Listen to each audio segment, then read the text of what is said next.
اللہ تعالیٰ نے قرآن حکیم کے اندر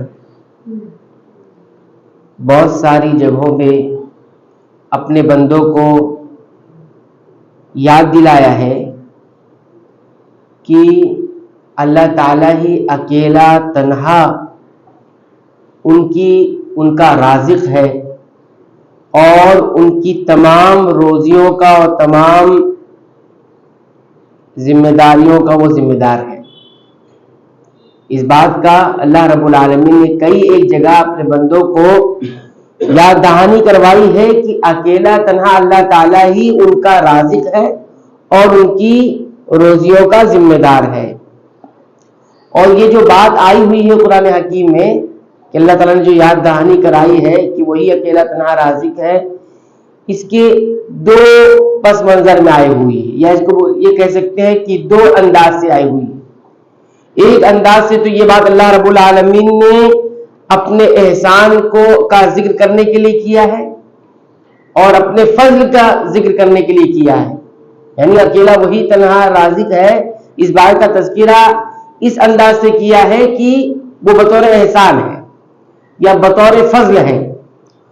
اور یہ بات اللہ رب العالمین نے ذکر کی ہے تو اس کا دوسرا مقام یا دوسرا انداز یہ ہے کہ اس لیے ذکر کیا ہے تاکہ اللہ رب العالمین بھلائی اور خیر اور احسان کے کاموں کی طرف دعوت دے، اس کا تذکرہ بھی اس انداز سے کیا ہے کہ رازق کہہ کر اللہ رب العالمین نے دعوت دی ہے کہ خیر کے کام کیے جائے، بھلائی کے کام کیے جائے اور اللہ کی راہ میں خرچ کیا جائے، اس لیے اللہ رب العالمین نے اپنے رازق ہونے کا تذکرہ کیا ہے۔ اور ایک انداز یہ ہے کہ اس لیے تذکرہ کیا ہے کہ اللہ رب العالمین نے احسان بتایا ہے، فضل بتایا ہے کہ وہ کتنا فضل والا ہے، کتنا احسان والا ہے۔ تو چند آیات اس میں سے دیکھیں گے۔ پہلی بات جو اللہ رب العالمین نے اپنے رازق ہونے کی قرآن حکیم میں بیان کی ہے تو وہ مقام احسان کے طور پہ کی ہے، یعنی اللہ رب العالمین نے احسان کیا رزق دے کر۔ تو اللہ تعالیٰ فرماتے ہیں سورہ النحل آیت نمبر 82 میں، وَاللَّهُ جَعَلَ لَكُم مِّنْ أَنفُسِكُمْ أَزْوَاجًا، اللہ ہی نے تمہارے لیے تمہیں میں سے جوڑے بنائے۔ وَجَعَلَ لَكُم مِّنْ أَزْوَاجِكُمْ، اللہ ہی نے تمہارے لیے تمہیں میں سے تمہاری بیویاں بنائی۔ وَجَعَلَ لَكُم مِّنْ أَزْوَاجِكُمْ، اور تمہارے ہی لیے ان بیویوں سے بنینا اولادیں، بیٹے پیدا کیے، وحفدہ اور پوتے پیدا کیے۔ وَرَزَقَكُم مِّنَ الطَّيِّبَاتِ، اور اللہ نے تمہارے لیے تمہیں رزق عطا کیا، من الطیبات پاکیزہ، اچھی اچھی پاکیزہ رزق تمہیں عطا کیا۔ افبالباطل یؤمنون، تو کیا پھر یہ باطل چیزوں پر ایمان لائیں گے؟ اس کے باوجود بھی یہ باطل چیزوں پر ایمان لائیں گے۔ وَبِنِعْمَةِ اللَّهِ هُمْ يَكْفُرُونَ، اور اللہ کی نعمتوں کا یہ انکار کرتے رہیں گے۔ تو یہاں پر دیکھیے اللہ رب العالمین نے کس کس کا تذکرہ کیا ہے کہ اللہ نے تمہارے لیے تمہاری بیویاں بنائی، پھر اسی بیویوں سے یہ اولادیں ہوتی ہیں اور انسان جو ہے اپنی نسل بڑھاتا ہے۔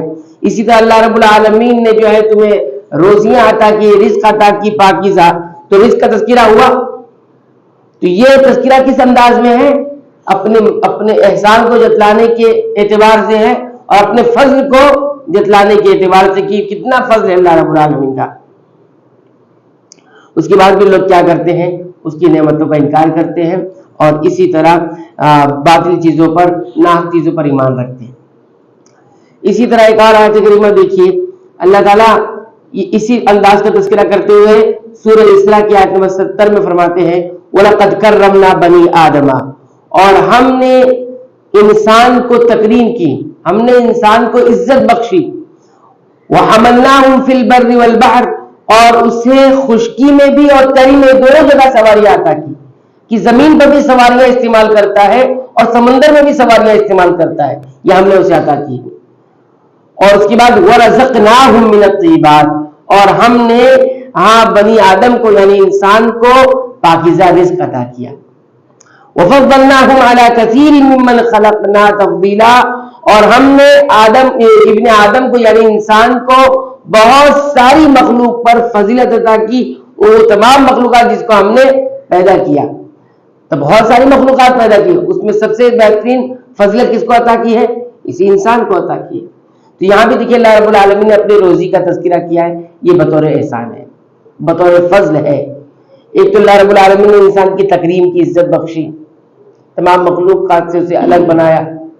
دوسری یہ کہ اللہ رب العالمین نے اسے زمین پر چلنے کی بھی سواریاں عطا کی ہیں، وہ سواریاں بناتا ہے، اس پہ چلتا ہے، یا دیگر سواریاں جو قدرتی ہیں جانوروں چوپائے کی شکل میں، اور سمندر میں بھی چلنے کے لیے جو سواریاں ہیں وہ بھی اللہ رب العالمین نے عطا کی. یہ سمندر پر چلنا ممکن نہیں ہے، اللہ اگر رب العالمین نہ چلا سمندر پر نہیں چل سکتا. ایسی چیزیں بنائی جو سمندر پر ڈوبتی نہیں ہے، انسان کشتیاں بنا کر چلتا ہے. اسی طرح اللہ رب العالمین نے پاکیزہ روزی رزق رکھا ہے، یہ سب بطور احسان ہے. اور بہت ساری چیزوں پر، تو یہ 4 باتوں کا تذکرہ یہاں پر یہ بطور احسان ہے. اس کے بعد ایک اور آیت کریمہ دیکھیے، یہ آیت کریمہ سورہ غافر کی آیت نمبر 64 ہے. اس میں اللہ تعالیٰ فرماتے ہیں اللہ الذی، اللہ وہی ہے، جعل لکم الارض قرارا، جس نے تمہارے لیے زمین کو ٹھہراؤ کی جگہ بنایا، اس کو ٹھہرا دیا تاکہ تم ساری چیزیں اس میں کر سکو. تو زمین میں چلتے ہوئے ہمیں اس احسان کو نہیں بھولنا چاہیے کہ زمین کو ٹھہرایا کس نے ہے؟ اللہ نے. ایک چیز ہوگی والسماء بناء، اور آسمان کو چھت بنا دیا. زمین کو ٹھہرنے کی جگہ، اور نگاہیں جب اٹھاؤ تو آسمان نظر آئے گا، تو آسمان کو بطور چھت بنایا ہے، ورنہ آسمان سے اوپر بہت ساری چیزیں اللہ نے اس کو بطور آڑ اور چھت بنا کے رکھا ہے. تو اس احسان کو بھی نہیں بھولنا چاہیے انسان کو. پھر آگے فرمایا وَصَوَّرَكُمْ، اور اللہ نے تمہیں صورتیں شکلیں عطا کی ہیں، فَأَحْسَنَ صُوَرَكُمْ، اور کتنی بہترین شکلیں عطا کی ہیں. انسان اگر اپنے علاوہ دیگر مخلوق کو دیکھے، چوپایوں کو دیکھو، تو کس انداز کے ہیں؟ سب سے متناسب الاعضاء انسان کو اللہ رب العالمین نے بنایا ہے. ہاں، اس کے بعد فرمایا وَرَزَقَكُم مِّنَ الطَّيِّبَاتِ، اور اسی اللہ نے تمہیں پاکیزہ رزق عطا کیا ہے. تو رزق کا تذکرہ بھی یہاں پر کیا. ذَلِكُمُ اللَّهُ رَبُّكُمْ، انسانوں یہی اللہ تمہارا رب ہے، یہی اکیلا تنہا تمہارا معبود ہے. فَتَبَارَكَ اللَّهُ، کتنا بابرکت ہے اللہ رب العالمین، اللہ تعالیٰ رب العالمین جو تمام جہانوں کا رب ہے. تو یہ جو آیت کریمہ ہے اس میں بھی رزق کا تذکرہ آیا ہے، لیکن یہ بھی بطور احسان آیا ہے. اللہ رب العالمین نے یہ احسان ذکر کیا. تو اس آیت کریمہ دیکھیے پہلا احسان کیا ہے کہ اللہ تعالیٰ ہی تمہارے لیے زمین کو روک کر رکھا ہوا ہے، یہ بہت بڑا احسان ہے. دوسرا احسان یہ کہ آسمان کو چھت بنایا ہے، یہ بہت ساری چیزیں اوپر سے آ سکتی لیکن وہ آسمان اس کو روکا ہوا ہے. جب آسمان بھی ختم ہو جائے گا تو پھر قیامت آ جائے گی. اسی طرح جو ہے تیسری چیز تمہاری صورتیں بنائی، اس احسان کو بھی نہیں بھولنا چاہیے. اور صورتیں بنانے کے بعد اس کو خوبصورت چہرے بنایا ہے، خوبصورت شکل دیا ہے. مگر تمہارا جو ڈھانچہ ہے، انسانی ڈھانچہ، وہ بالکل الگ تھلگ ہے دیگر اور چوپایوں سے، دیگر اور مخلوقات سے. تو یہ چوتھی چیز ہے. پھر اس کے بعد پانچویں چیز ہے اللہ نے پاکیزہ رزق عطا کر رکھا ہے.